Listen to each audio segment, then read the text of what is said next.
Good day, ladies and gentlemen, and today we're here to play some Space Marine. Oh, dearie me, ladies and gentlemen, this game has been a bit of a sleeper hit over the years. When it came out, not too many people really gave a damn about Warhammer 40k, although Warhammer 40k has always been inexplicably popular.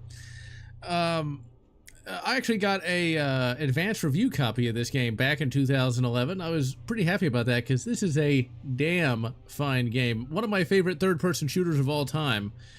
I've recently played the sequel, Space Marine 2, and Space Marine 2 is about 60% as good as this game. Not quite as good because it has that emphasis on multiplayer, meaning you don't actually beat the final boss as, you know, Captain Titus, but whatever. Also, I want to have a shout out to Fox Cell. He's been in the hospital since apparently March, so send him all the good vibes. Alright, so let's get stuck in. Now, I gotta tell you, back in the ye olde days, there was sort of like the trifecta of ultimate franchises. You know, you had Star Wars still going on, you had Star Trek, and then you had 40k, which is like different than all of them. And so this could very well have been like the first 40k game somebody played. For me, the first 40k game was Tau Fire Warrior, because of course it was. 40k is not often done right. They usually make it overly bombastic, or they try to make it too funny. There's a common misconception that 40k is in some way a satire. It really isn't. There's some minor satirical elements, but if you want satire, read Judge Dredd. That's the real satire. Which means you can't really take Judge Dredd seriously. At least not really. Outside of like that 2010 movie, which took itself very seriously. And hello, stupid chainsaw. I don't know if people want to hate on this game, because it's pretty damn good. So, the reason why that Inquisitor was saying Exterminatus is, it's not him being stupid. It's like, well, you don't want the orcs to get the Titans, so if you can't maintain it, you gotta drop a bomb on it, which makes, to a certain extent. But, you know, maybe, you know, send the Space Marines. Originally, this was supposed to be a alternate timeline, because Captain Titus, who didn't even get a first name until Space Marine 2. Captain Titus is captain of the second company, which was actually Cato Sicarius. So, yeah, then it come to find out this took place slightly before Cato Sicarius became captain of the second company. Love how they changed that to Sega. But yeah, so the intro here is a little silly to a certain extent, just because why are all these ships crowding around that one piece of orbital real estate? Why not spread out so you don't get easily blown away? Also, where's the other Space Marines? Why is there only 3? A captain, a sergeant, and a neophyte? But whatever, it's a video game. We're here to have fun.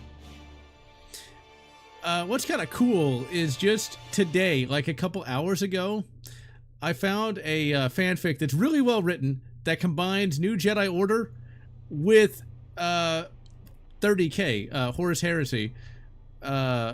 Big Booty Rebooty shows up in the Star Wars galaxy. It's pretty good so far. I only read like a chapter.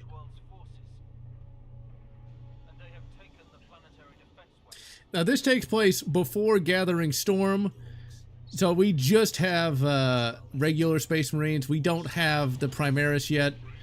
Rabute Gilliman's not alive yet. I prefer this era of 40k.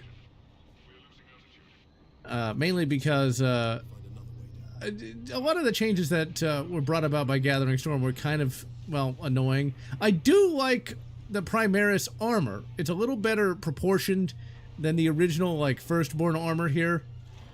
But, you know, the Primaris, the Super Space Marines, and of course, all the major characters got turned into Primaris. Of course they did.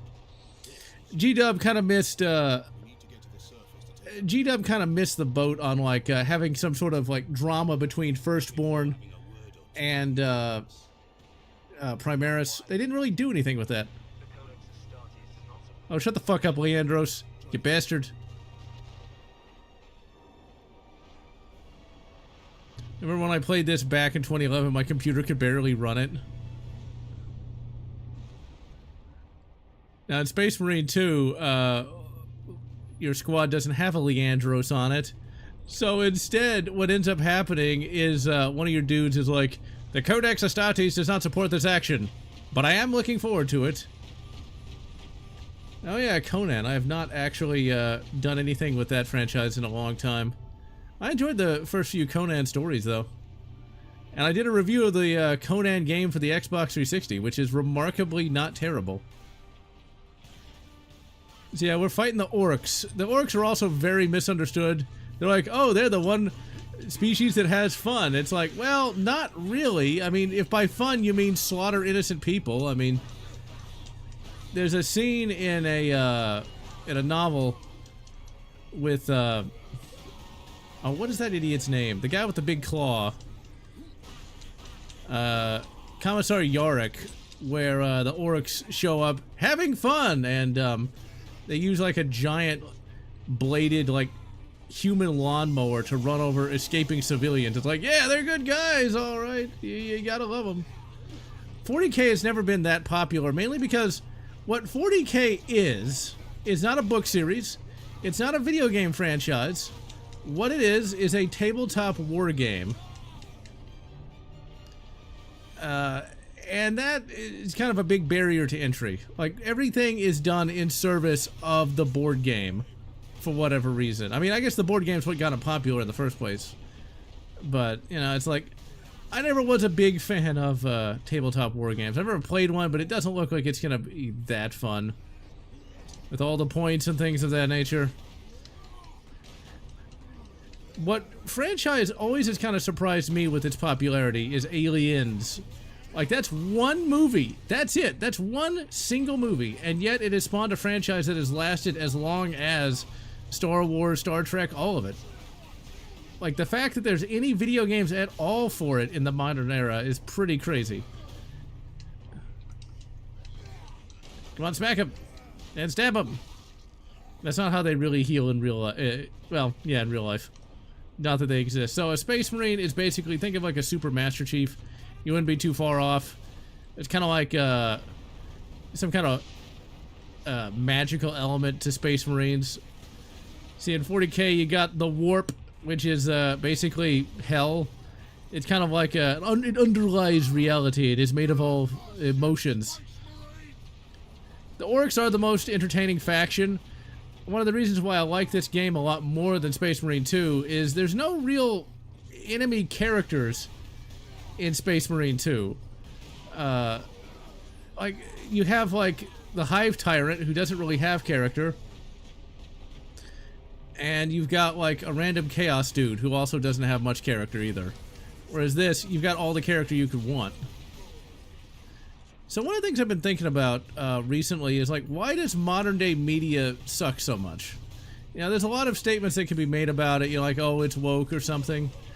But the main thing I have noticed, it's especially evident with Space Marine 2, is that modern-day media, even the good stuff, is unfortunately kind of like stuck in the past to a major extent. Like, it just keeps referencing older works, member berries and such. Like, Space Marine 2 will constantly reference Space Marine 1.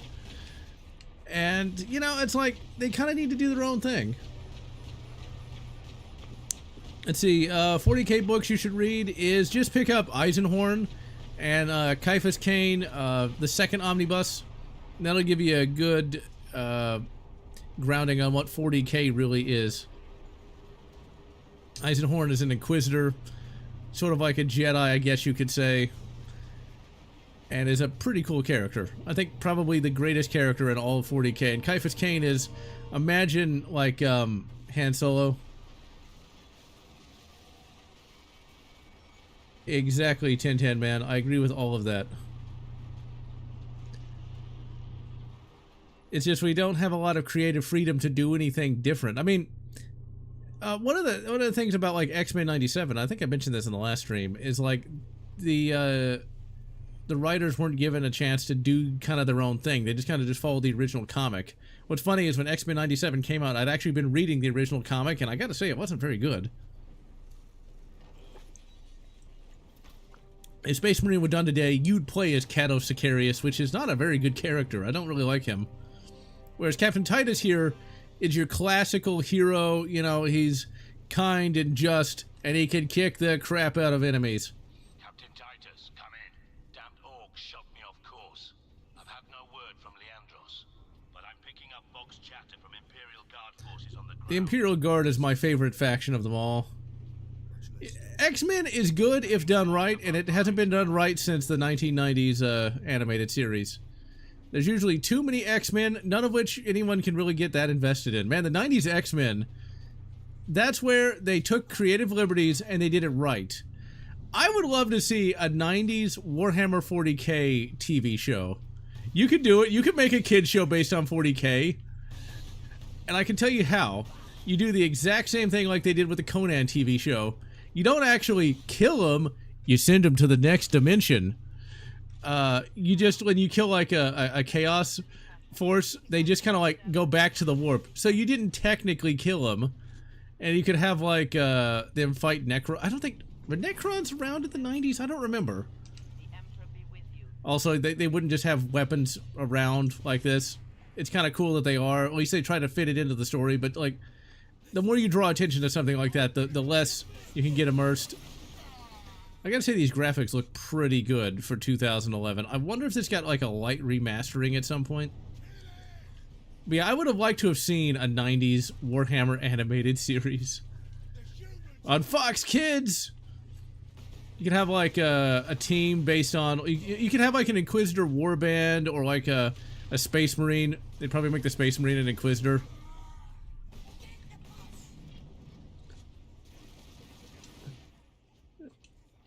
Oh, Gaming Harbor, maybe. But I'd like to see a 90s animated series based on 40k. Today it's taken much too seriously. Although, I will say, I did enjoy The Tides that I media preserved. The Tides is a animated show that G-Dub put out. And one of the main characters is, of course, a Salamander Space Marine, which is one of the nicer ones. One of the nicer Space Marine factions. It's too bad the Highlander animated series was terrible. Highlander is a one-and-done idea. You know, there can be only one. And when there's only one, what else do you got? A sun shield? What? That was... Highlander 2 is a weird movie, especially if you don't know what it is. Like, if you're... Like, back in the oldie days when you're just, like, flipping through channels... You know, you come on that, it's like, ooh, it's some kind of sci-fi thing. No, that's Highlander? What? I like that Highlander 2 exists, though. Highlander 2 is very much a 90s time capsule. And it's got Dr. Cox in it. Had deeper themes and developed characters. Exactly. There was a Battletech animated series, but it was goofy as fuck.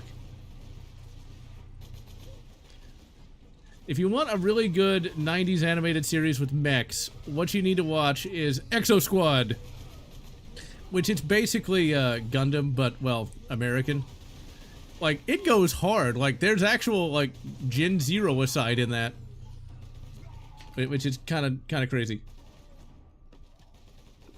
For a 90s cartoon. Love how he immediately loses his helmet.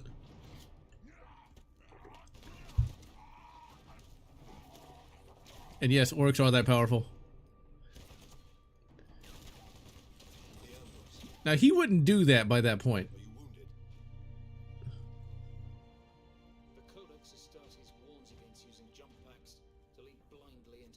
Oh, shut the fuck up, Leandros. Your days as a novice are behind you. Why do you still interpret the Codex so narrowly? I looked at its rules for guidance. Now, of course, Rabute Gilliman, the Primarch of the Ultramarines. But there are also benefits to thinking. Think for yourself, Leandros. Yeah, Captain Titus. Unfortunately, they bust him down to Lieutenant in the Space Marine 2. The metal parts on Captain Titus's head represent how many years he's been a Space Marine. So he's been a Space Marine for about 75 years or so. Space Marines are functionally immortal, but usually max out at about 300 years before they end up getting killed by something. Space Marines, like I said, are basically Master Chief on steroids. So they're very, very tough, but they also go into the harshest of combats. Local Imperial Guard communications. So 40k is often called the Grimdark universe, and it kind of is and it kind of isn't.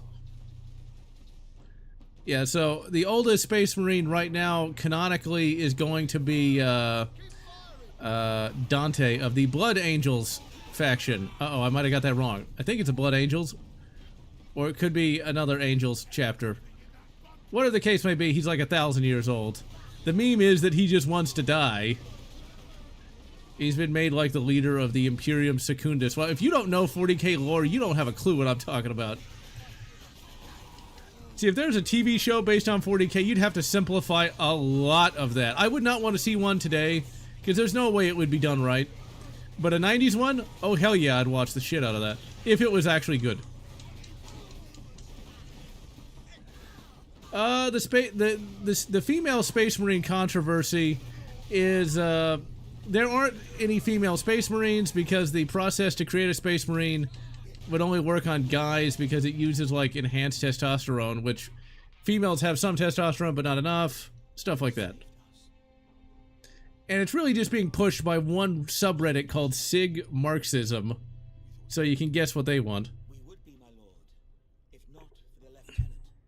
Where will we find this lieutenant? It's one of those things of they're trying to push what I consider fake diversity. If you ever like dig deep into that, it's basically a bunch of screeching idiots that don't actually play the game. Amazon kind of introduced a female Custodes, which is like a super Space Marine, a super duper Space Marine. But it's one of those things where they want to introduce it because, you know, it's current year. There's plenty of franchises that already have like female super soldiers, like Halo. There's female Spartans, but since the 1980s, Space Marines have been exclusively male. There's actual canonical reason. It's not just masochicisms. And there already is a female faction that runs around in power armor called the Sisters of Battle. So, and of course we're about to meet a female character already, but it's all about, you know, power, stuff like that. The Fem Stodes controversy is where Amazon forced a female Custodes when there had been no female Custodes before. People really didn't like that. It's just one of those things. They just keep pushing and pushing and pushing. Oh man, I could get into all sorts of stuff like that. In fact, I will. I will get myself into trouble. There was a character that was created about 10 years ago for Disney Wars that was entirely done, I think, for political reasons. I see you found something to keep you busy. Worry not, Captain. So he's got a gold stud, so he's been a Space Marine for about 100 years. The orcs have got that gun well defended, no mistake. But typical orc behavior would be to dismantle or destroy the gun. And certainly not use it to keep our forces at bay. There's a strategy behind it. Their leader is no fool. Boss Grimskull. I may have encountered the orc during our jump to the surface. And yeah, Amazon is pretty terrible in just about every way. I mean, look what they did to poor, we got the chainsword. So the chainsword, no, not the clone named Sister, although I had actually kind of forgotten about that. I tried to forget about that.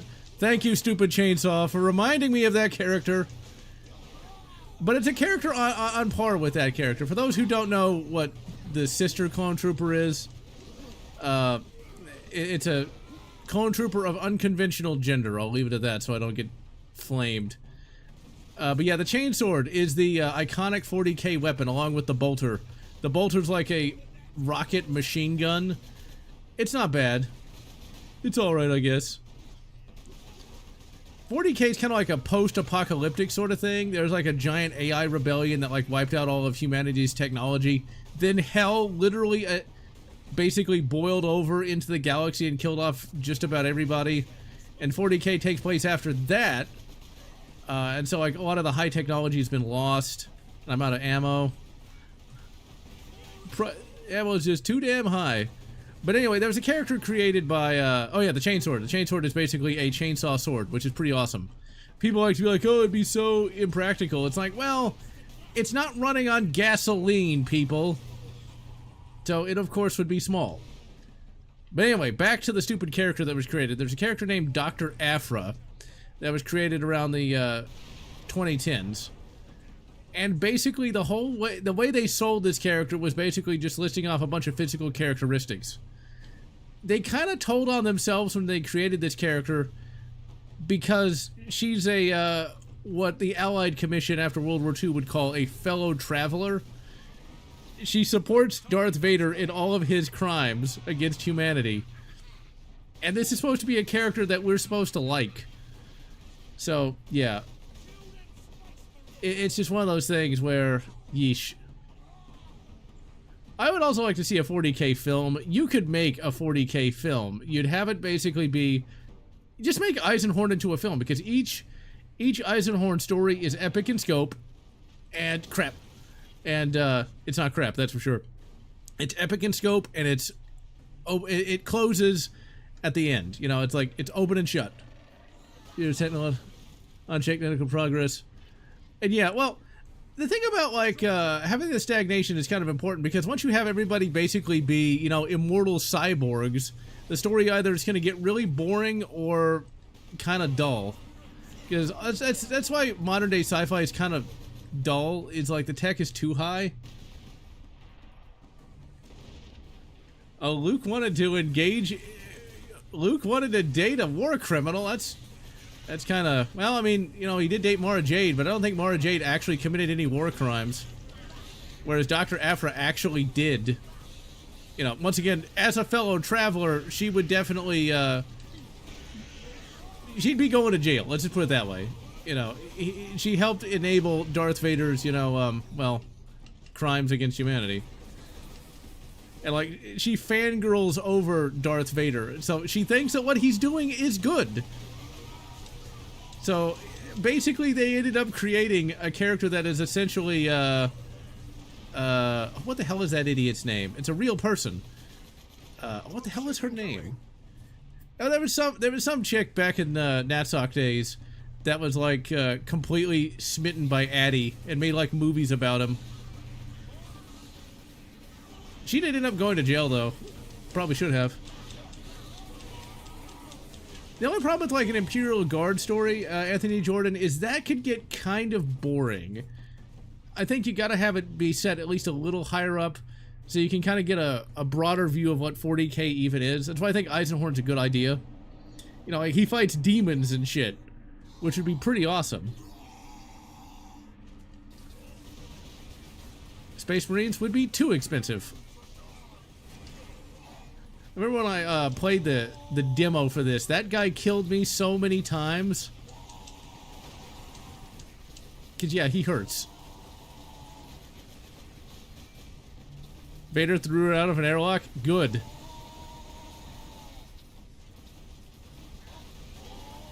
Oh crap.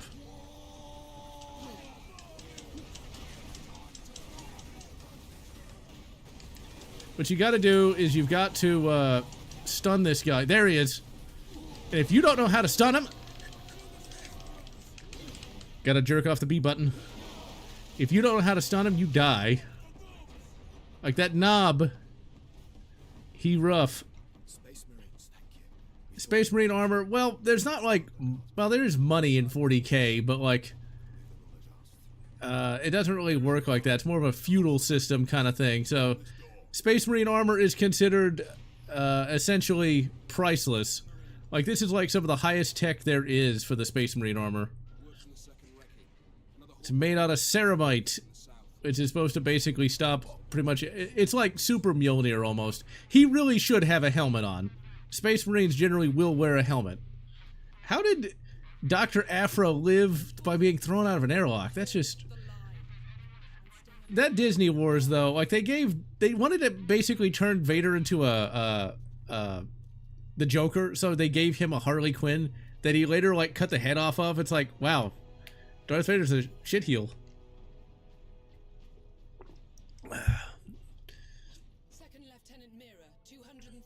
See, that's how you do a female character. As you might imagine, Space Marine 2, there is a female lieutenant. However, they made her old and ugly, because we can't have attractive females, because that would be wrong. Lieutenant, the scouts have returned to forward base. PS1 Warhammer helmet. That might be Warhammer Fantasy you're thinking of. There is like some kind of Imperial credit. Sometimes they've got gold, but like money doesn't really exist in 40k. Not really, but kind of. It's not like Star Trek or Star Wars. Well, Star Trek doesn't have money either, but it's not like Star Wars where they have credits. We've got a slight orc problem down here. This is where we actually have real writing. See, people hate on the boomers so much, but I guarantee you, either a boomer or a Gen Xer wrote this. Genetic scan complete. And now we got the Fury. The Fury! And yes, Space Marines are very tall. They're about they're about the same height as Master Chief, but their armor makes them a bit taller. That was 2 weeks ago, and we've lost contact with them. We need to reach that Titan. I think the less we knew about Darth Vader, the better. You don't want to know how much of a shit stain that guy really was. Because then it's like, wait, Luke, you're just gonna, like, forgive all that? Like, Darth Vader, didn't he, like, run a brothel with, like, sex slaves? Like, do you really want to forgive that? I'm not sure you want to do that. And no, Vader did not do that yet. They made Darth Vader too villainous. Before, he was sort of like this darkly honorable, you know, like, warlord. Then they turned him into basically just a generic villain. And yeah, new Marvel Star Wars is pretty god-awful. Smacky, smacky! Just stab him! For whatever reason, Yahtzee Croshaw really hated this game. I'm not sure why, though. Nothing wrong with it. Like, if he likes fucking God of War, shouldn't he like this? I guess because it's British. Or something. Although I think he's Australian. Oh, crap. They're really hurting me. Run! Need health.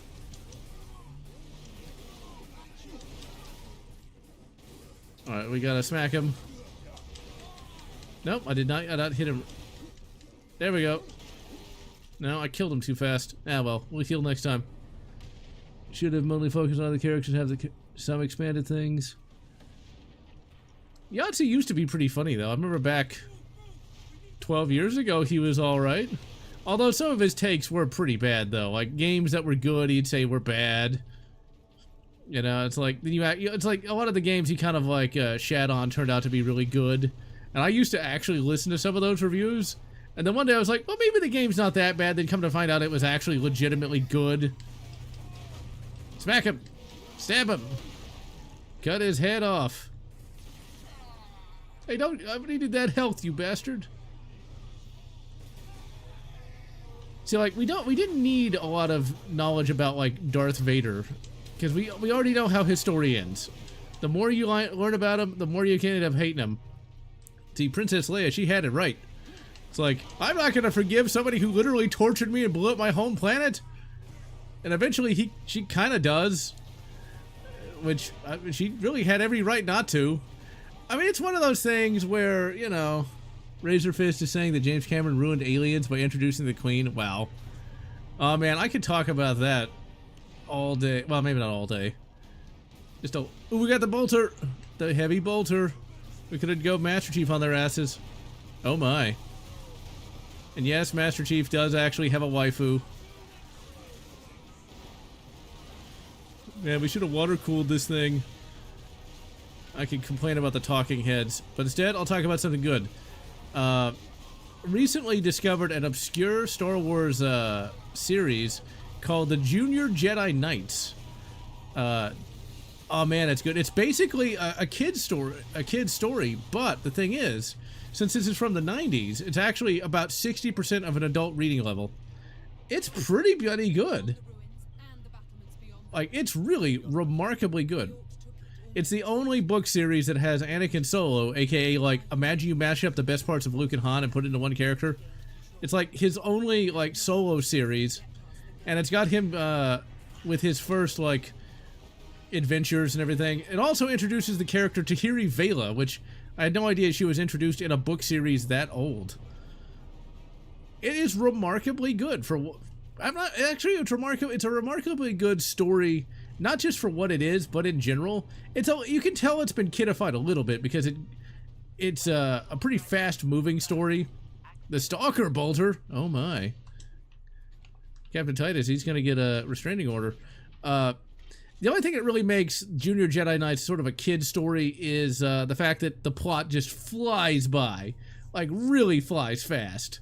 That's where the orcs But there's still some violence in it. Like, Anakin and Tahiri, they stabbed some giant rats to death with spears. Because that was the 90s. The Queen is not the alien from the first movie. That was actually a drone. The Queen was actually had to be grown from a Queen facehugger. And yeah, the true EU handled Vader really well.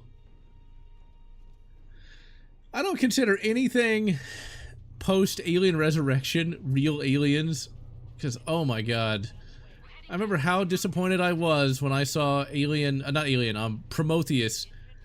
I remember getting I made a video on that a long time ago.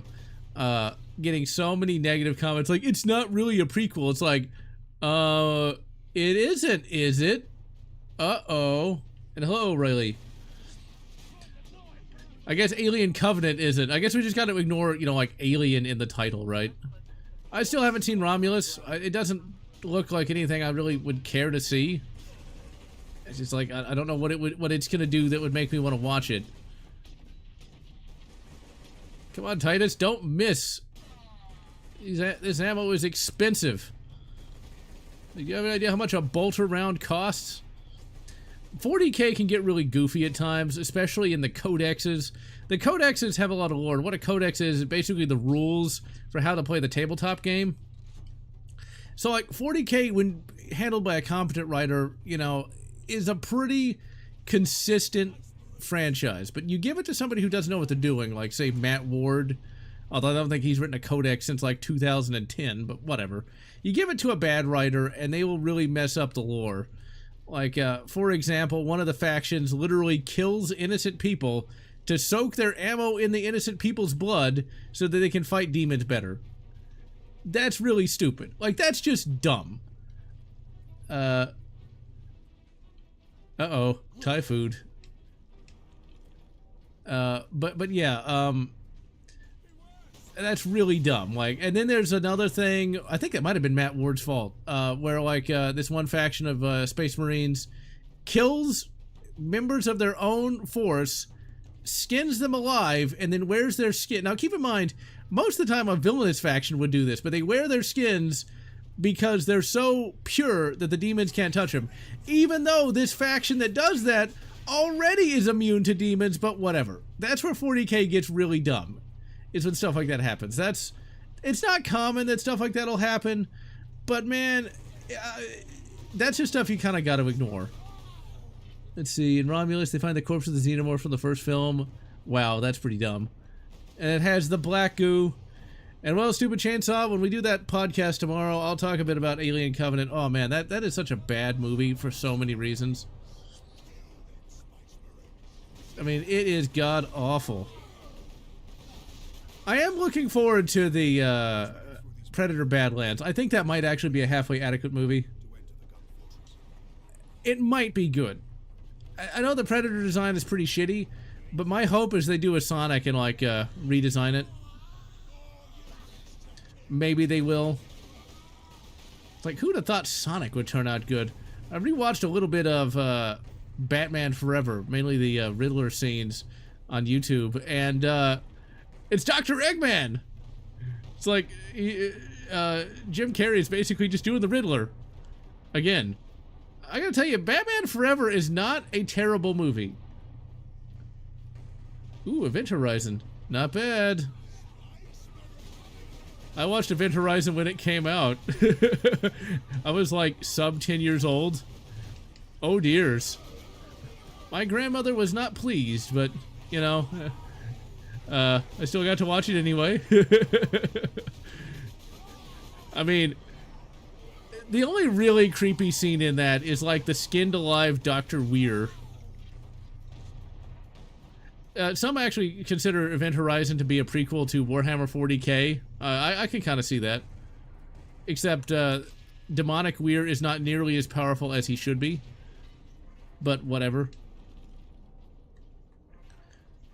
Yeah, Event Horizon is one of those movies that, That's one thing I miss about classic cinema. And like, you could have a movie with that kind of freedom, where you could kind of do something like that. That's Paul W.S. Anderson's best movie. Captain, assault support pods were dropped in this area. Oh, it was it? Well, that's convenient. Convenient. But yeah, Junior Jedi Knights. Good stuff. Good stuff. I know pretty much all the story of that, just because in all the lore books, the essential guides, they talk about all that. Sadly, Anakin Solo gets blasted in Star by Star, and Tahiri Vela kind of gets her character ruined along with everybody else. Along with everybody else. Smashy, smashy. Come on, get him up. NC-17 cut. I could see that happening. I've heard about that, actually. But it's got more blood. Come on, go get him. Smashy, smashy times. It's like Mortal Kombat, only 40k. Well, technically, it is a jump pack. A jetpack would actually go a lot higher and last a lot longer. Oh my! He needs some testosterone supplements. He needs a jetpack supplement. Let's see. The first human vessel to enter the warp is not one I'd want to be on. That is for sure. I'd like to see sort of like a future of 40k. Like, after they win, you know, all the conflicts. Like, what would happen? Like, what would that look like? I mean, it can never happen because they want to sell toys to adults. AKA models. Plastic crack. Come on, get him! Get him! Smack him! Stab him! Ooh, Star by Star, the worst NJO book. Can't talk today. Shots fired on that one. I thought it was one of the best. I mean, I don't really like that my favorite character in NJO gets blasted, but I thought it was a pretty epic book. Like, it was a big deal. NC-17 does not exist. Stored in a salt mine. What?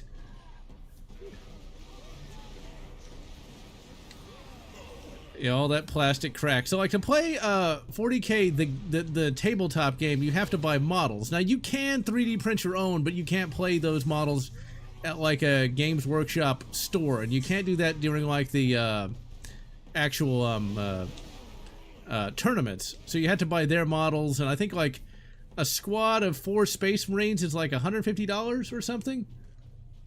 And hello, Triple X. So yeah, they're not cheap. Like, those models are very expensive. And if you live like in Australia, I think they release the pricing. Like, a squad of like 6 Space Marines is something like $300. Like, it's ridiculous. It literally is plastic crack. Like, one of the aircraft is called a Thunderhawk, and I think, like, if you want to buy one of those, that's like $1,000. Like, it's insane. Like, we're talking Lego prices here.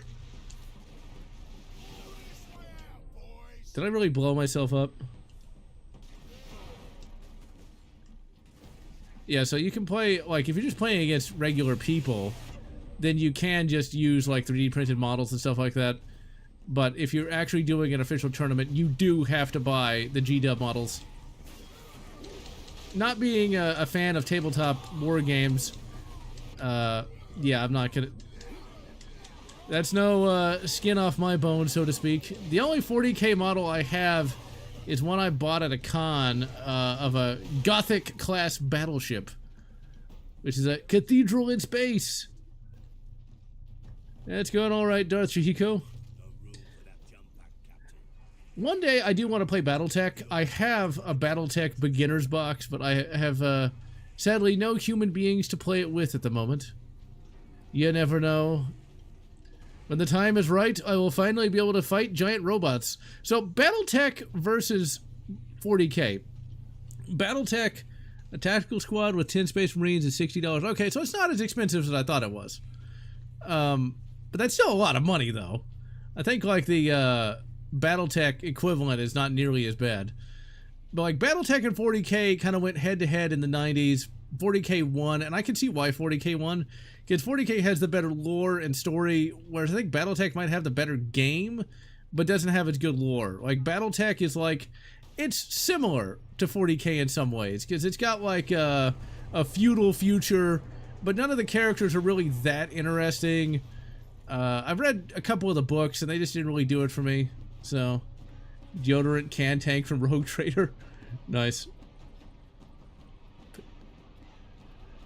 It's one of those things. One day I'll have somebody to play some of this tabletop shit with. But today is not that day.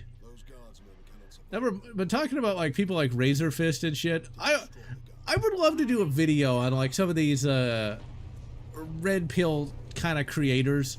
Cause man, I saw a random post on like the Twatter the other day. We got the mine launcher, the Nebelwerfer.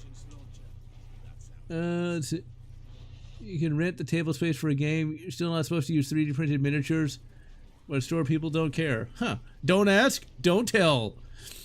If it's a 3D printed miniature. But I really kind of want to talk about those red pill people one day. I mean, that's like inviting a lot of trouble for no good reason.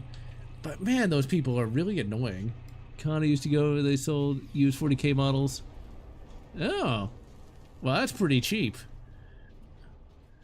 I'll be honest, I never really liked the 40k miniatures. They're too stylized for my taste.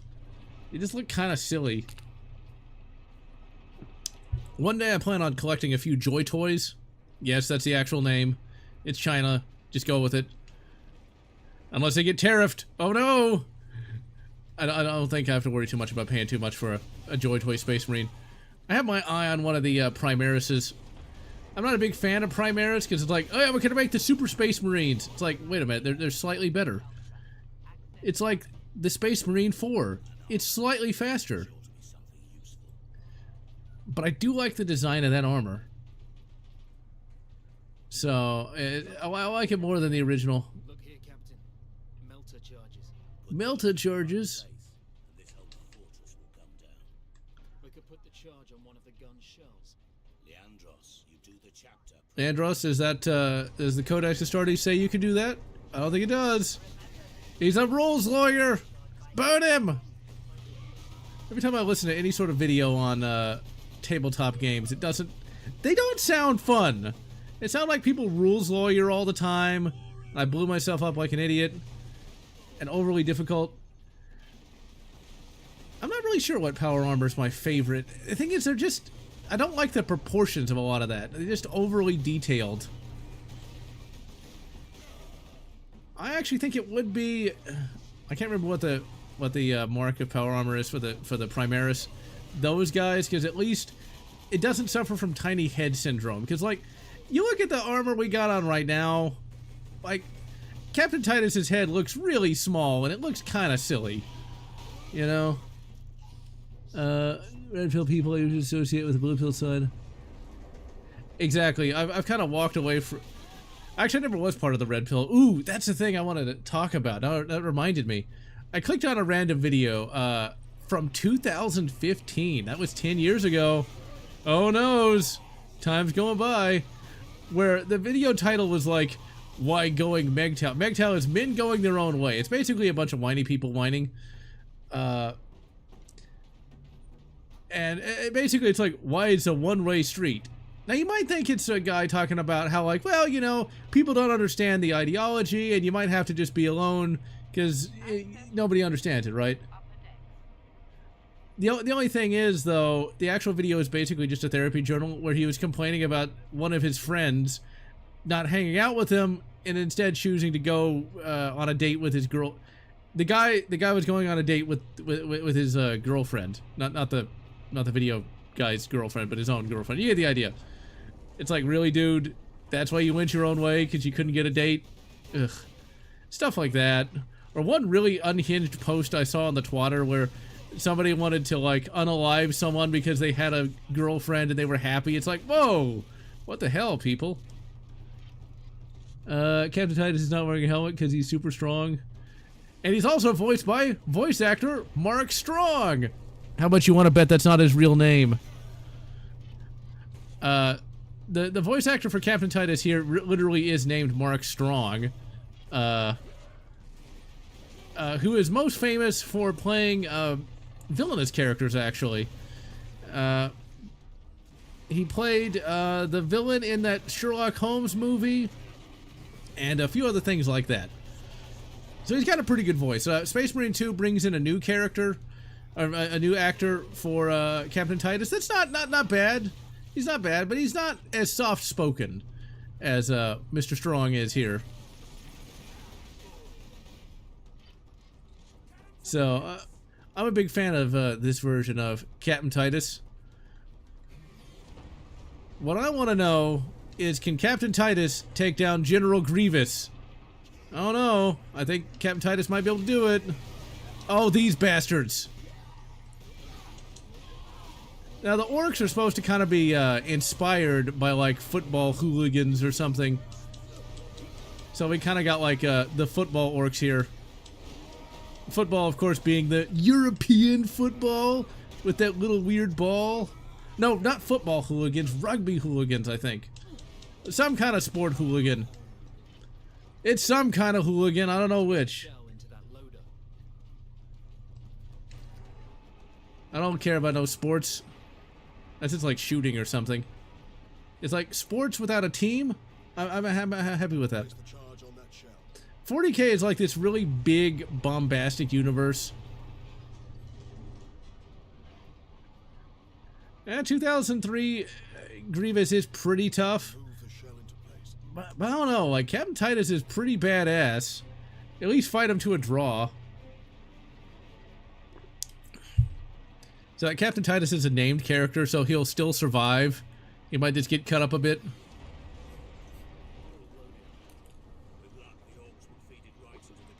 I really like skating, but I never got into skateboarding, so I never really cared about Tony Hawk. I had a skateboard at one time, but it was just kind of like a meh. One thing you'll notice in this game is there's a lot of lifts. A lot of lifts. Funny enough, though, Space Marine 2, since we moved from, I think this might have been done by a British developer. I don't remember, though. Since it was done by a Russian developer, they call them elevators. And you ride on a lot of elevator lifts in Space Marine 2. Yeah, I never was a big team sports kind of guy. Have to deal with humies? Why do you want to deal with that? Like, why do you want to talk to humans? But yeah, the whole, like, YouTube ecosystem has gotten annoying over the years, just with the race to the bottom. Oh crap, we got a knob. The race to the bottom.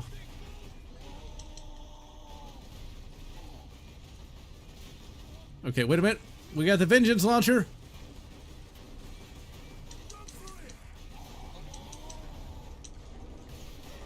Boom, motherfucker.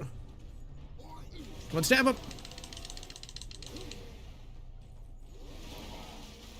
He has no face. Give me your face.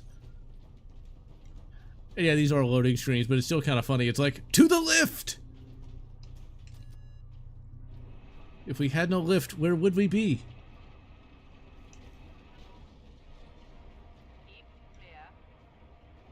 And yep, they've been... It's crazy how long the MGTOW movement has been going on. Like, I get the whole... The MGTOW movement, along with, like, you know, the feminist movement, had somewhat decent intentions when it started, you know? But then, like, it has morphed into, like, repeal the 19th, you know? The MGTOW movement initially started, as far as I know, because there's, like, disparity in, like, family courts and stuff like that. But then it's like, now it's just an excuse to hate on the women's. It's like, really, dudes? Really? No wonder you don't get any dates.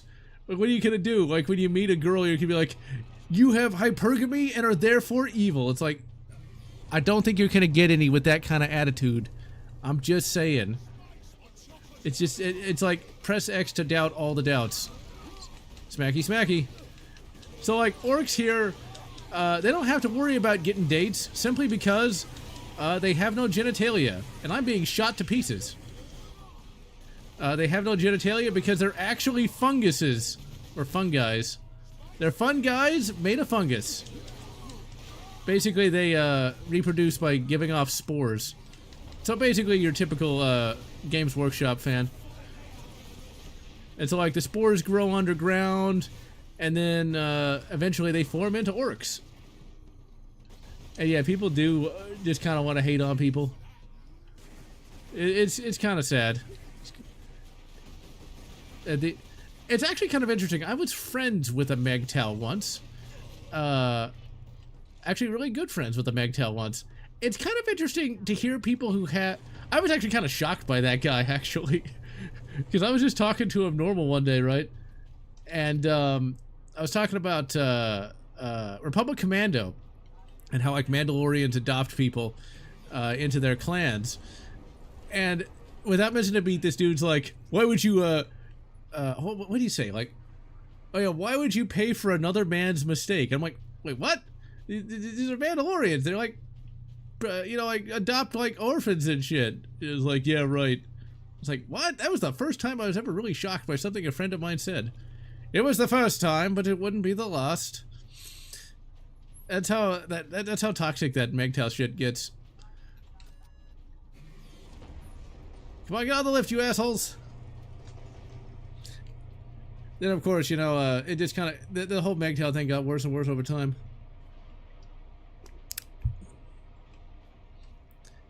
It's just kind of sad.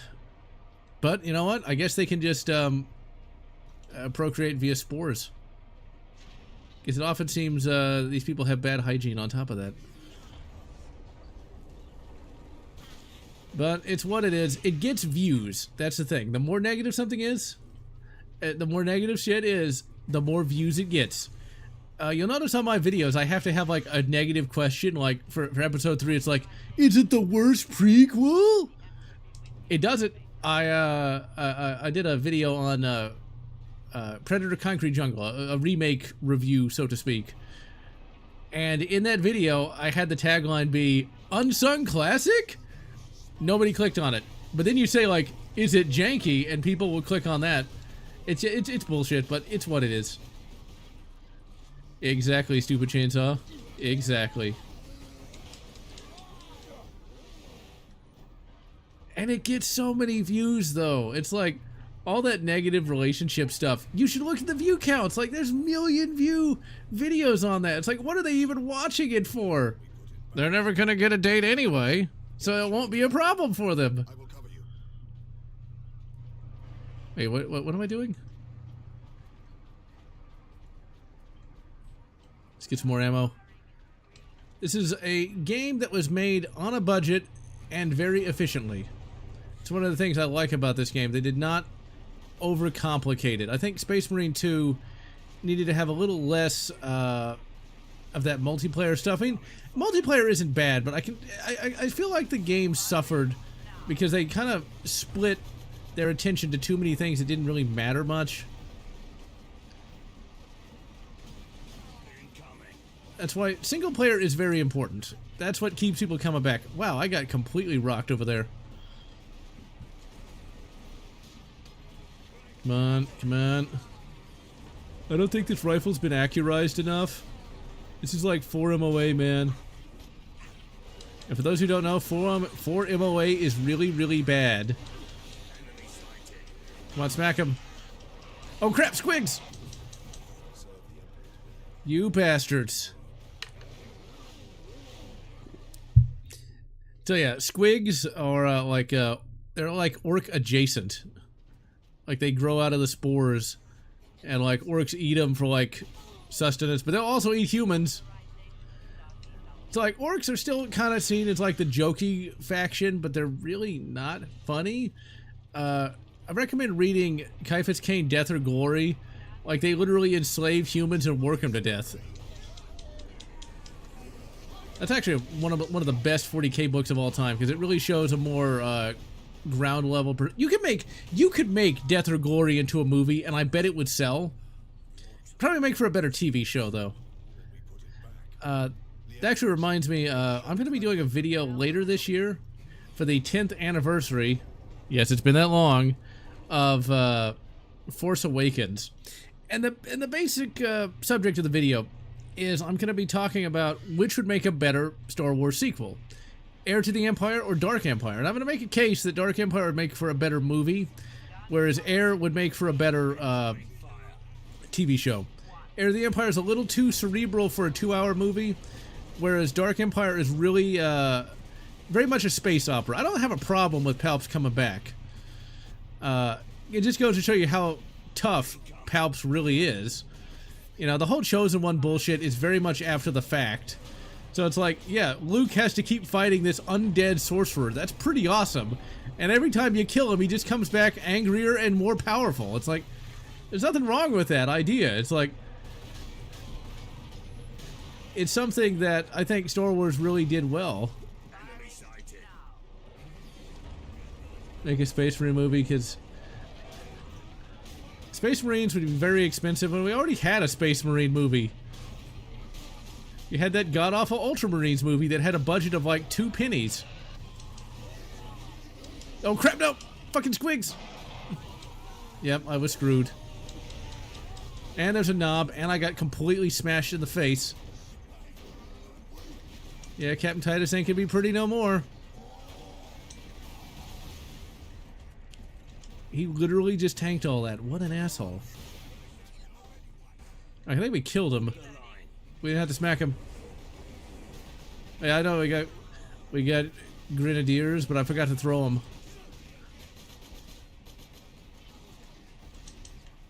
Bloody squigs, man. At least I remembered I have a stalker bolter. I used to actually try to play this with just using the regular bolter. I think 40k just needs to, it's kind of like with Star Wars and Jedi. If you push... Oh crap, I'm out of ammo. Again. What does it shoot? 308? If you push like the poster boys, people are going to get tired of them. It's a good thing there's a convenient lift. Could there be a convenient lift? There's always a secret door. What we really need is a good 40k RPG, which we're never going to get.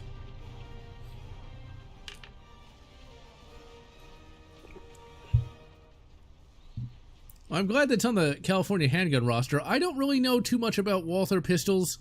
I only have one, and it's a 1980s vintage Walther P1. I mean, that's a good pistol. I don't know if a modern one is. I would presume so. I fondled the trigger of a modern-day Walther carry pistol. I forget which one it is. So it has a very good trigger. Walthers have a very good reputation, so if it's anything like the P1, yeah. But I never really got into Walthers outside of that one, so... For me, I've always been a Browning High Power fan. And so I couldn't really tell you one way or the other. Okay, I think we're now getting to the point... No, I think we get split up when we get to the demo. Yeah, those are grots, which are basically like orc slaves, essentially. They actually used to call certain orcs literally slavers, but like with Slave 1, they had to change that to runt herds, which doesn't really make it any better, in my opinion. But whatever, you know. We gotta, like, change all the names. You know, when I was a kid and I bought, you know, Jango Fett Slave 1, I wasn't offended. Walther P5. I cannot picture what that looks like. But yeah, Walther definitely is well known for their pistols. I'd like to get a Walther PP. A PP, oh my. And 32 ACP, because it looks pretty neat. But those things are way more expensive than I'm willing to pay. So yeah, the Adeptus Mechanicus are basically the only people who know how technology works. Awesome. And they basically pray to their machines. The implication is that like all the machines in 40k are technically kind of alive and have like a fragment of like an insane AI that like the Adeptus Mechanicus have to basically placate in order for anything to work. So 40k is more of a what we would consider a science fantasy universe. There is some science, but there's a lot of fantasy. There's actual magic that is used. Star Wars, by contrast, has always been a pretty low magic setting. Like, it's pretty much always... Oh dear, Dachihiko. I can see that happening, but I can see like some comedy grips. Somebody'd buy it. A gun tuber would buy it. I can see Brandon Herrera buying it. But yeah, whereas Star Wars, by contrast, is a very low magic setting, where most everything is done via technology.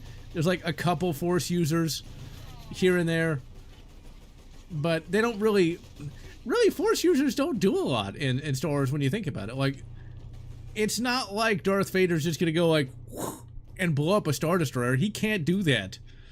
And that's one of the things I've always liked about Star Wars, in that it's so low magic that actual humans matter. In 40k, by contrast, magic matters a lot more. Like, they have these guys called Psychers that can literally draw upon the powers of hell, and the more powerful ones could actually flash fry at least a tank, or potentially a Titan, which is basically like a Jaeger from Pacific Rim. Ball-busting power. Oh dear. Yeah, Star Killer, I don't consider him canon, though, because, like, if he can pull down a Star Destroyer, why can't Vader just stop the Millennium Falcon? Why doesn't he do it? I think, for me, I never liked Farce Unleashed. I just couldn't get into it. And then Star Killer killed my waifu. How could he do that? How could you kill Shaq T? They tried to kill her off 3 separate times. And he's the one that does it? Shaq T was supposed to die in, like, Revenge of the Sith. Then, like, they save her. And then finally it's some random dude. But whatever. If Star Killer's that powerful, like, then what is Luke? And see, 40k has a lot of really big name characters. Captain Titus is probably the most well known, but before Captain Titus, there was actually an Ultramarine character named blank. Oh crap! I can't remember the name. I can't remember that guy's name for the life of me. I keep wanting to say Gavrilo Princip, but that's the assassin that started World War I. Crap, I can't remember his name. Grandmaster Luke would just mop the floor with Star Killer, or considering that Grandmaster Luke is like a really good, like, ambassador, he'd probably talk him out of being evil. I could see him doing that. Man, I can't remember what that guy's name is. Damn. No more than 6 minutes. Uh-oh. We're timed again. Well, anyway, there was an Ultramarines character, I can't remember his name, who was like a major, he was a captain as well, who was this major character. He actually was the first Space Marine character I ever read about in the novel Dead Sky Black Sun, where basically him and another guy named Pausanias, I remember his fucking sidekick's name, but I can't remember his name. This guy named Pausanias, they literally go to space hell and have to fight a demon. It's really good. And it gets gross at times, because that's the, if you know anything about 40k memes, you'll know who you'll have heard the name Demonculaba, and that's the book that shows up in. Rugby sucks. Never actually seen rugby, but I'm gonna say it anyway. Oh my god, not Ahsoka. I'll tell you this, I would date an Ahsoka cosplayer, but I'd have to set her straight on, like, the real characters. I was gonna try to stun him, but oh well. Set her straight on, like, the real characters like Mara Jade or Attain. One of the reasons why people push back against the female Space Marines is just because there are plenty of female characters and plenty of female factions in 40k. despite being a fairly obscure franchise that likely doesn't have that many female fans, although they exist. I actually was in a relationship with a girl who wanted to get into 40k, and as far as I know, actually ended up doing so. I don't know if she actually enjoyed it or not. But yeah, there are female fans, and they were perfectly happy to play as the Sisters of Battle, or just play as male Space Marines. The only people who really need characters to look like them are people who are, well, on Reddit. Terminally online people. Most people just don't care. I mean, I'm not exactly going to look like Anakin Solo, and he's like my third favorite Star Wars character of all time. I'm not going to look like Harrison Ford, I can tell you that. No matter how many weights I do. And he's my first favorite character. He's like my favorite character of all time. With the second favorite being Cal Scarata. Thankfully, I'm not short enough to be Cal Scarata. Yeah, Ahsoka is such an overrated character. She could have actually been pretty good, but it's such an obvious retcon. It's like, where was she during Revenge of the Sith? Oh, she was sick that day. It's like, I'm sure. It's like, oh yeah, well she was like not in the galaxy. She was like, she was like in Cambodia. It's like, I'm sure she was. You watch Revenge of the Sith, and there is no room for an Ahsoka to even exist. I mean, in order for Ahsoka to work, you have to retcon Revenge of the Sith itself. Anakin does not act nearly mature enough to even have an apprentice, much less one that he knew for years. So yeah, plasma cannons in 40k are like really not good. They often have a chance to blow up their users. There we go. I forgot how that... There we go. So like, you don't really want to use one. Now, obviously in the game, you don't want the cannon to blow you up. And most of those orc ships would actually look... crap. Well, that's not really what I wanted to do, but whatever. Nope, I died before I could get to cover. Oh, don't tell me I have to go all the way back to the beginning of this. No, good. And 40k, like, a lot of the vehicles will use what is effectively space oil called Promethium. In one of the Kane books, they literally blow up a planet filled with it. Alright, here we go. We don't want to tear it off. We just want to blast him.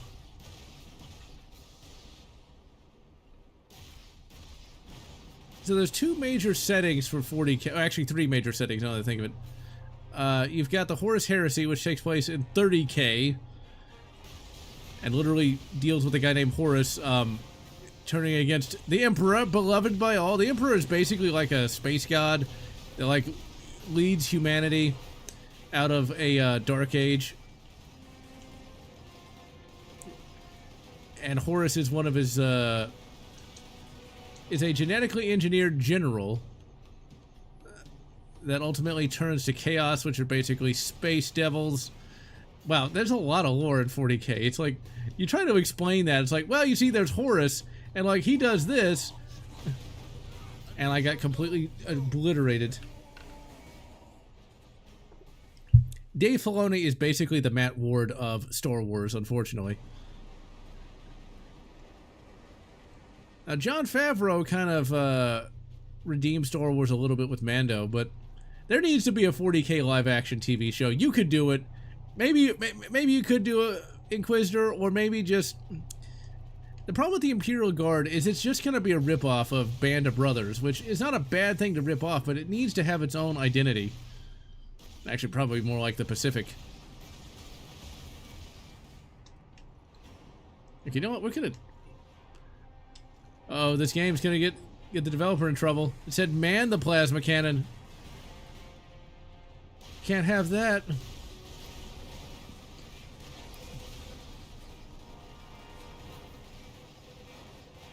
But all the bloody talking heads, though, they're constantly going on about poor Superman.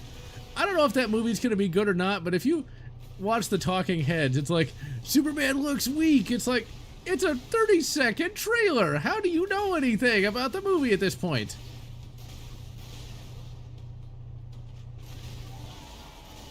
Alright, so they must have dropped him. Aren't you little bastards? Let's vape him.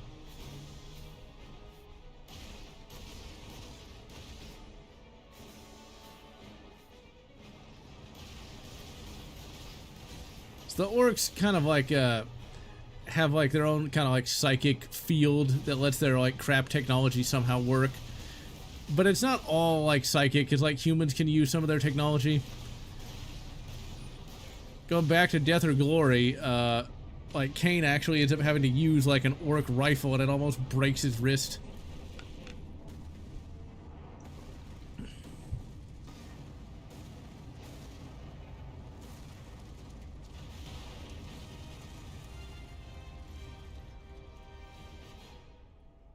That was kind of an alright cutscene. So yeah, the Inquisitors, they can be good, they can be bad, or they can be both. Not every Inquisitor is like Mr. Eisenhorn.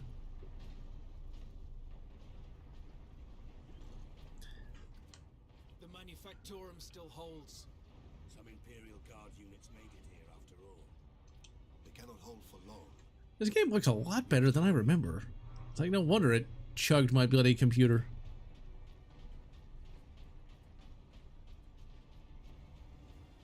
George Lucas to make a new Star Wars trilogy. I don't think George is good anymore, though. I think George had his brain melted at some point. Trying to deliver a message.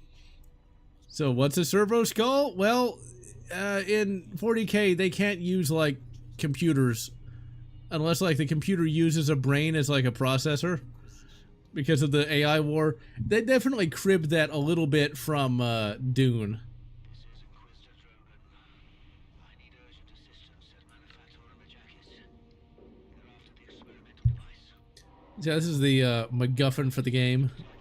That also becomes a MacGuffin in the second game. Come on, people, don't just keep ripping yourself off. If I die, you must keep the device out of enemy hands. Or he'll be unstoppable. I needed more time. I was nearly ready. I wonder what it could be. An experimental weapon. They never really explained why Captain Titus can actually use is resistant to the warp. I always said he was a blank, but people like to say like, oh, he's not a blank. Then what is he, people? Then what is he? So yeah, Starfield is now getting a lot of really good mods. I've recently started modding it with Star Wars mods. And like you can completely turn that from a pretty mid RPG into a pretty awesome Star Wars game. I'm really looking forward to playing that later today, just because we haven't had a good Star Wars RPG in nigh on 20, actually it's 20 years exactly. And I don't really want to see what they do today after Dragon Age the Veilguard. Now there is a 40k top-down RPG, but they kind of lean into the grimdark a bit more than I would like.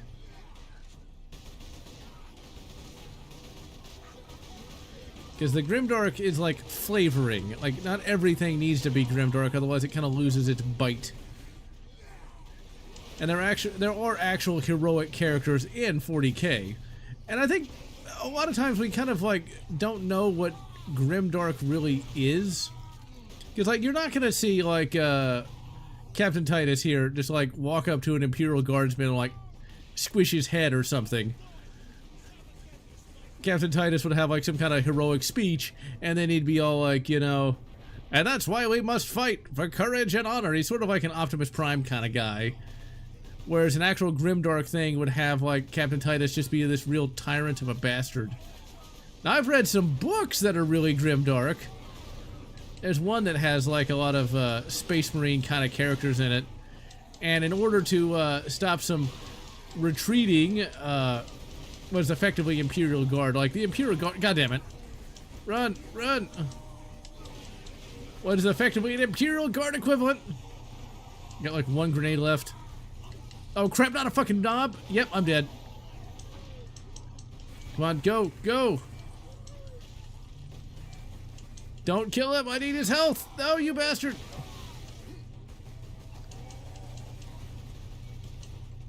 Well, I mean, at least the AI is not bad.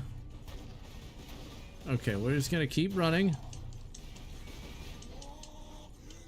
Blow him up. I planned to do that.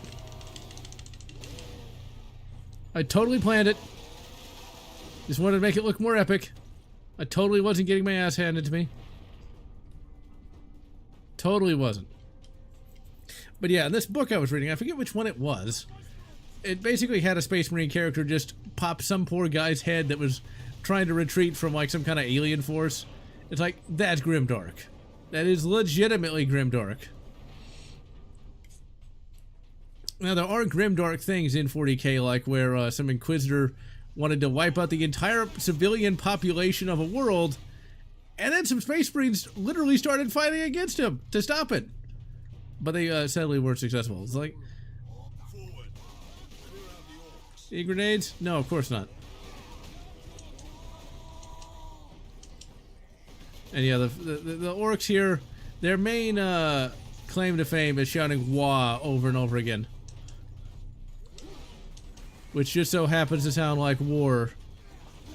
Even though it should technically be really incomprehensible because they're aliens, why would they sound like humans? Come on, get him, get him. Totally planned that. And thank you for the health.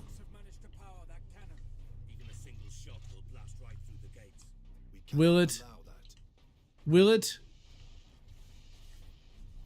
Most of the super grimdark stuff shows up in the codexes, which is always a bit more bombastic than the books, because the books kind of have to like make it make sense. That looks pretty awesome. Even now in the space future, that still looks pretty good. This is Captain Titus of the Ultramarines. Identify yourself. This is Corporal Antioch, sir. That is, my lord. I need access to the Manufactorum, Corporal. There is a service lift in the hangar directly below where you... Now, it wasn't until the game here that they started calling Space Marines my lord. In the books, they would just call them sir, and they would use basic honorifics. I mean, I guess it makes a certain degree of sense that, like, normal humans would be all like, yes, my liege, and all the rest. But it wasn't really until this game that you'd start to see that sort of thing. Now, when it comes to, like, real grimdark stuff, remarkably, Star Trek got more grimdark than 40k did. Because Star Trek, especially in its later years, in the books at least, like all that happy-dappy, space hippie communism sort of stuff, that went by the wayside, and then finally that whole universe got destroyed. Which is really kind of depressing when you think about it. It's like Star Trek was this happy thing, and then it's like, well, guess what? The Borg are going to invade and, like, kill everyone, and then, like, there's going to be, like, this Cold War, and then finally we're just going to end the whole universe. So at least 40k had some hope. And hello, Cyrus. Yep, going to be streaming today because I'll be doing a podcast tomorrow with Stupid Chainsaw Productions. So,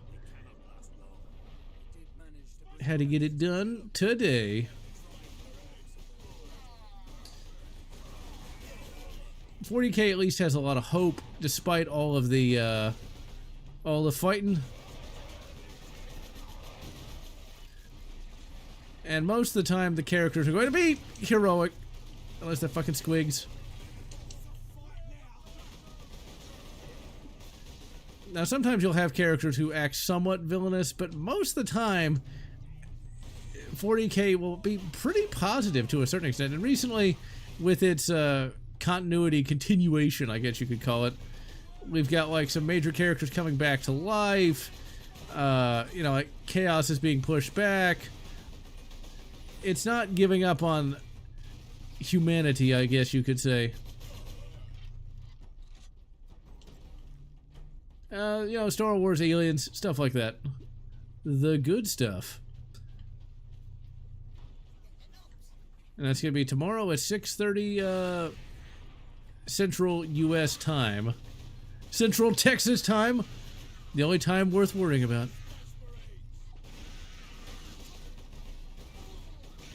I would have liked to have gotten a Space Marine novelization. I'd like to know what Captain Titus was thinking. I want to know what was in his head. How does he feel about smashing these grots and then getting blown up by a grenade? I want to know.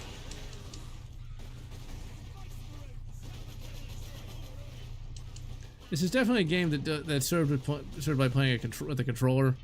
I mean, like, using a keyboard and mouse, it kind of works, but this was definitely designed with a controller in mind. Smashy, smashy time. I much prefer the chainsword. You get some other weapons in this game, like a power sword, which is basically a lightsaber, and then you get a thunder hammer, but you're kind of clumsy with that thunder hammer. Not as clumsy or random as a thunder hammer. It's an elegant weapon for a more civilized age.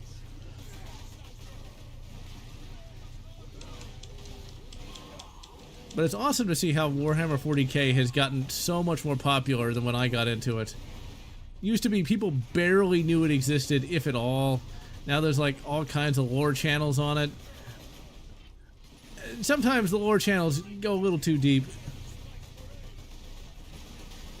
I've heard that too about Andor. I'm not sure how much I care about a Disney production of anything.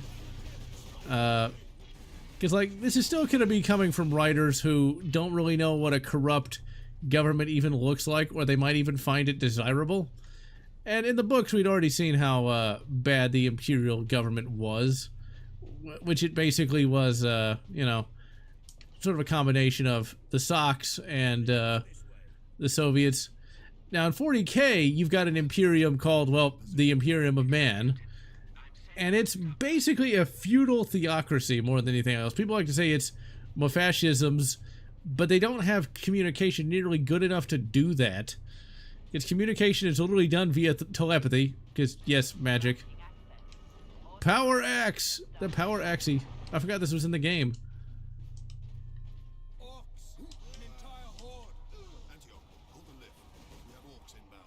Hold the lift!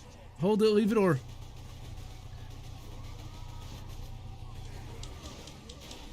So the Imperium is pretty corrupt, but it depends on what planet you're on. You can be on a planet that's actually really good, or you can be on one that's really bad. There's actually a whole Warhammer sub-series called Warhammer Crime that are set on the really bad planets. Actually, one book that's entirely like a noir kind of thing. It's a tech noir.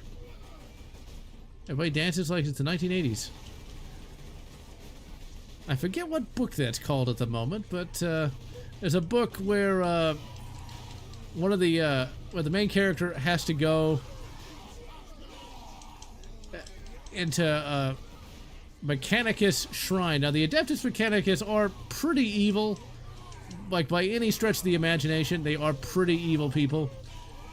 Since computers can't be built because it's considered heretical, they have to use human resources. So basically, human brains are used to make the computers. Because, yeah, it can get grimdark, and they basically make robots out of lobotomized humans. Most of the time, they're basically clones that get turned into, well, robots. And so in this book, the main character has to go to a servitor manufacturing place, and the servitors are actually made out of criminals. Oh dear. And it's a really kind of scary. And OBS Studio reconnection successful? Okay, hold on. Why are things not working today? The stream still seems to be going on. Okay, I guess we're still good. Alright. Weird.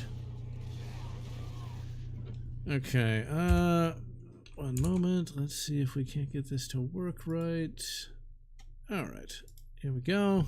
Star Trek portrayed the Federation as corrupt and bureaucratic.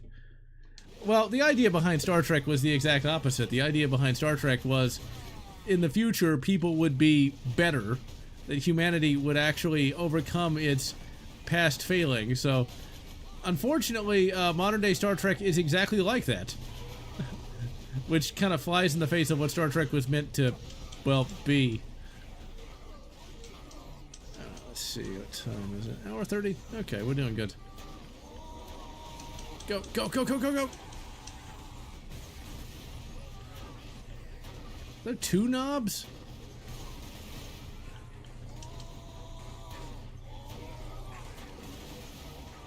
Come on. Gotta love how, like, the little Imperial Guard guys can actually survive against all— oh crap, that's a knob!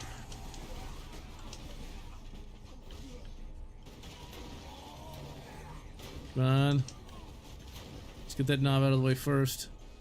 I'm sure the bots can handle it. I'm actually gonna be done in just a little bit. I've already been going an hour 30.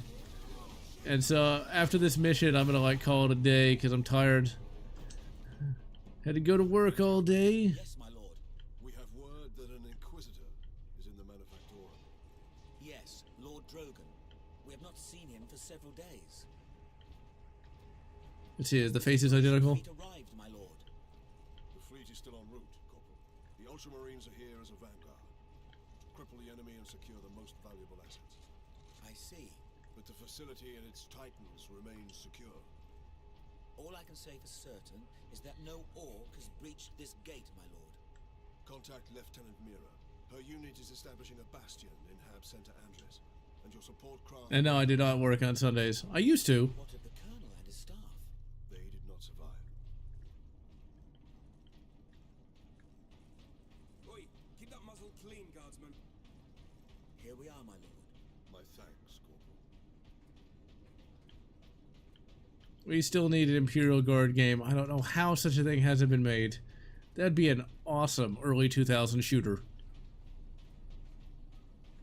But, you know, the Ultra Smurfs, they are the poster children for all of 40k. Damn you, Matt Ward. But they were already popular beforehand. A place the orcs have not stained.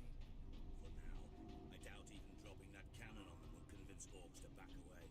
Indeed. We must find this Inquisitor and the Titan Invictus.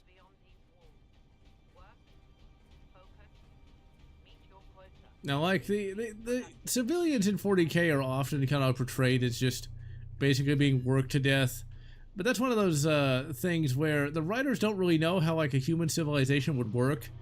It's like, you can't keep making little humans if, you know, they don't have time to engage in certain activities. So, that's a little more grimdark than it really needs to be, and that's one of those things that I kind of ignore when it comes to continuity. It's like, I'm not so sure they're going to be worked 20-hour days, because people would literally just drop dead. I mean, even in China they would. Titan Invictus seems undamaged at least. Titan Invictus seems unused, you mean? Is this invasion not enough to bring out the War Titans? It takes hundreds to get a War Titan operational, Sergeant. Without them, it sits idle. And so, yeah, Titans are just giant, well, not really robots, but they kind of are. You can kind of skirt it not being a robot by saying, like, oh, well, it's a machine spirit. It's totally not an AI. It's totally not. I mean, if you think it is, you'll get blamed. You get blamed. Everybody gonna get blamed. Captain, this is an Augur station. I can scan for the Inquisitor's life signs. Access authorized. There. Cloning is actually Identity confirmed. cloning is actually considered illegal in the Imperium, unless, of course, you're on a planet called Krieg. Oh dear, but we don't talk about Krieg. We don't talk about that. Now, as we wrap up today's stream, I'll tell you the orcs were a great choice for a Space Marine game because they do have a lot of personality. Space Marine 2, by contrast, not as much personality. You know, it's like the Tyranids are basically like super xenomorphs, so they're not exactly talking or, you know, having any real character motivations other than just like eat humans. and then like the Chaos guys that show up just don't really have much in the way of any memorable lines or anything. So I feel like they kind of dropped the ball on that one. Sedonis, did you just teleport? They do have teleporters in 40k, but you literally get teleported through hell to make it to some kind of location. There's a Star Wars fanfic I'm reading that has 40k show up in it, and they literally teleport a Space Marine on the bridge of a Nebulon B frigate. It's pretty awesome, actually. It's shaping out to be a pretty good story, I have to say. I mean, really, some of the best stuff is just done by the fans. In one of the books, they do have some Space Marine dual-wield bolt pistols. It's not really efficient, but, you know, it looks cool. Here, Captain. Ultramarines, this is Captain Titus. Are you receiving? Captain, this is Sergeant Midas. Squad solid. He's got the touch. Making for our objective. New orders, Midas. We are at Manufactorum Ajakis and have located the Titan Invictus. I need Solinus to come secure the Invictus while I divert to a priority alarm. On our way, Captain. Midas out.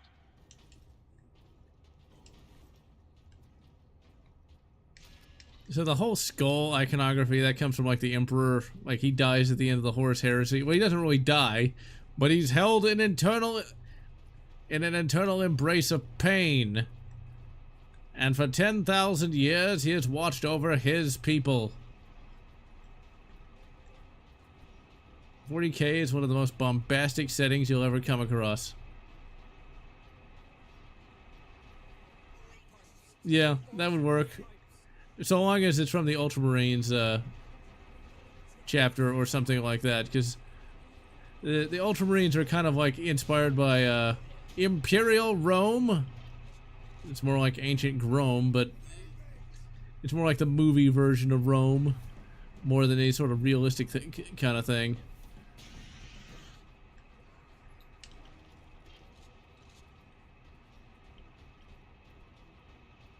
Yeah, so 40k actually feels big.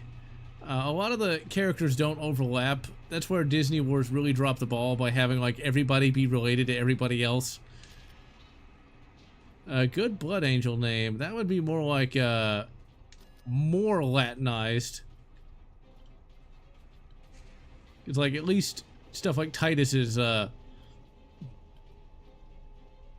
pronounceable. I'm not as familiar with the Blood Angels as I am the Ultramarines, because I've never read any of the Ultramarines or read any of the Blood Angel books. Now, one of the things you can tell is that this is a game that was definitely made on a budget, because notice we haven't really fought anything. We're just kind of like walking. It saves on programming time and things of that nature. Repeat authorization. Drogon, prepare the power source for immediate release. One moment. Repeat authorization. Oh yeah, that new Pope. He looks a lot like Ian McDiarmid from Star Wars. It's like, we got Pope Palpatine here, people. Inquisitor Drogon?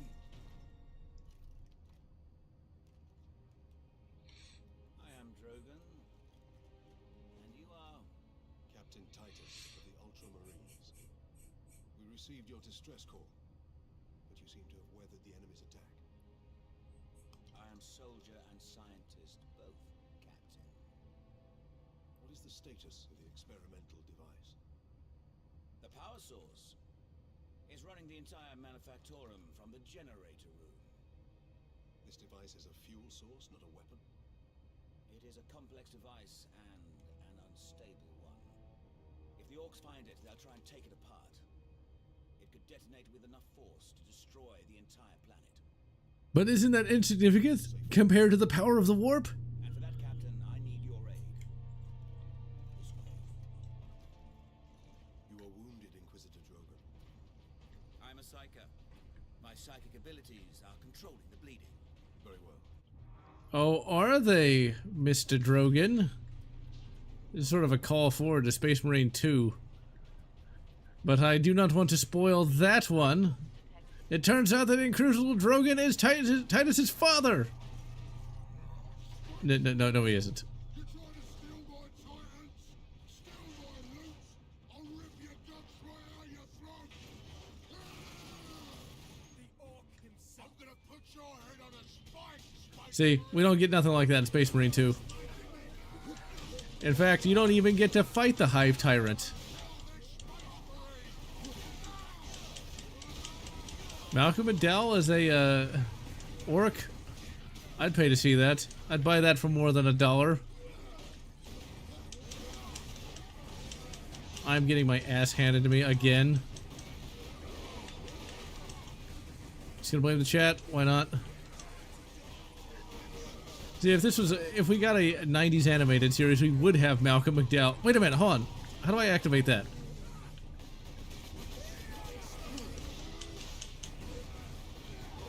Gonna go Super Saiyan. You don't want to say that for a boss? But Boss Grimskull. Now, evidently on the tabletop, Boss Grimskull would be basically a close combat monster and would be, like, ridiculously hard to kill. What the hell? I do not know why that just decided to pause for a second.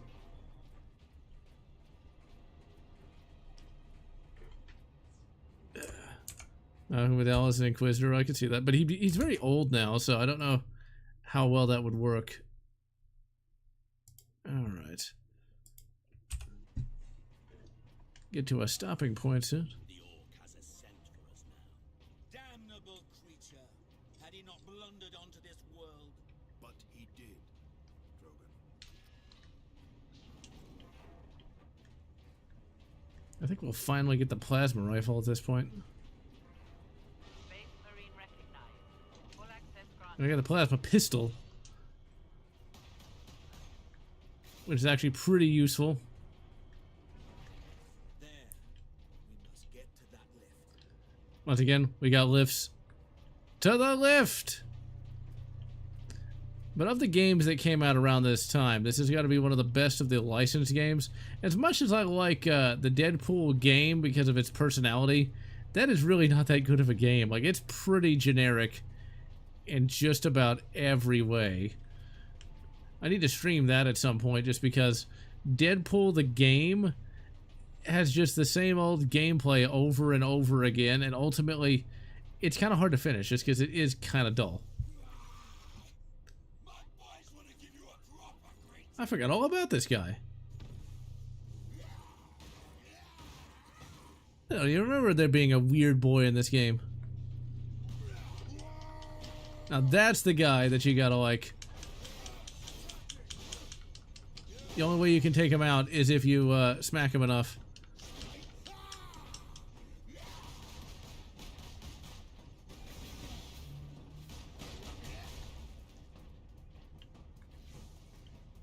Because you gotta smack him with the shield. Or you can just blow up that. That works too.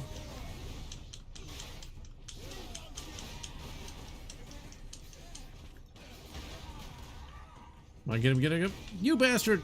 I needed his health.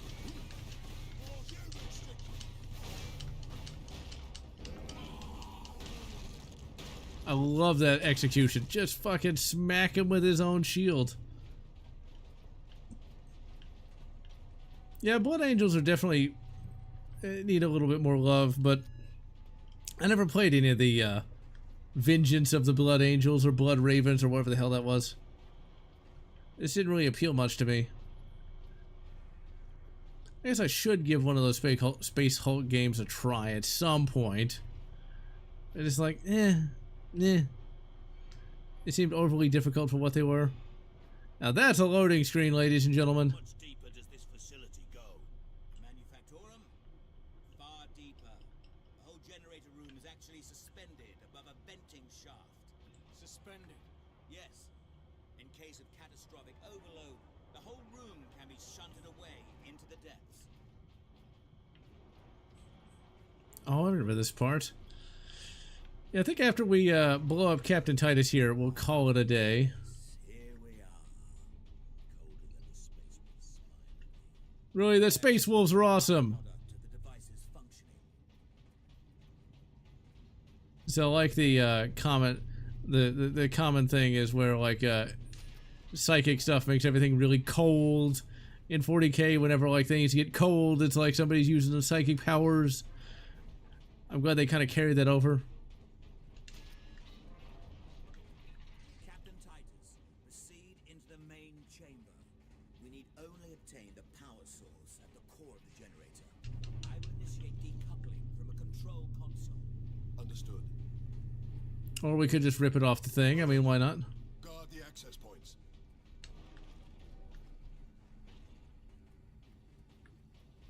Oh yeah, that bloody mobile games. Ugh. The decoupling sequence, Captain. You must keep the chamber secure until the power source is exposed. Yeah, it used to be 40k games were pretty big, were a pretty big deal, and then it's just turn-based crap.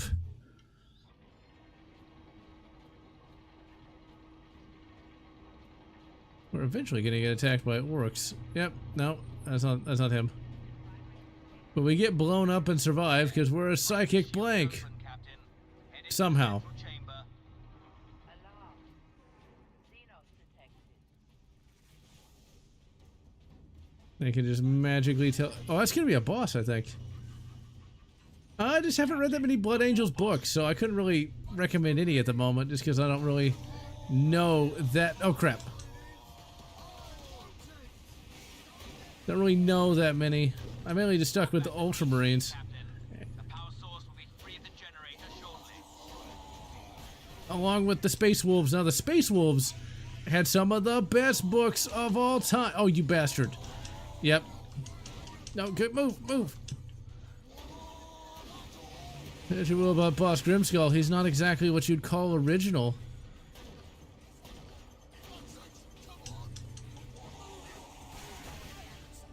Power core exposure imminent.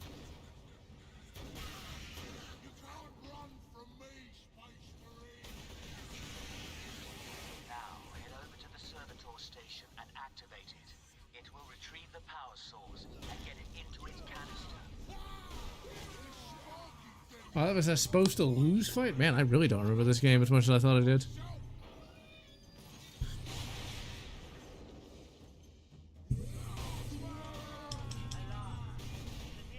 Grenades, grenades! That damn orc will kill us all. Grab it, Captain. Force the power source into its canister. Quickly!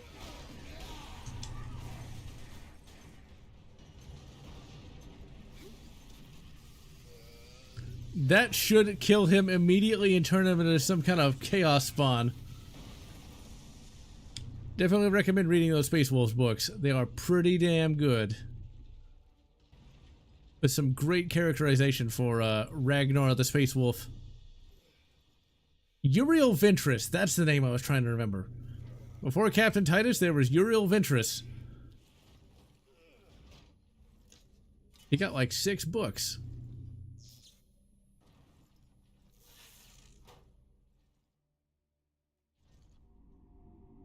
Sit down.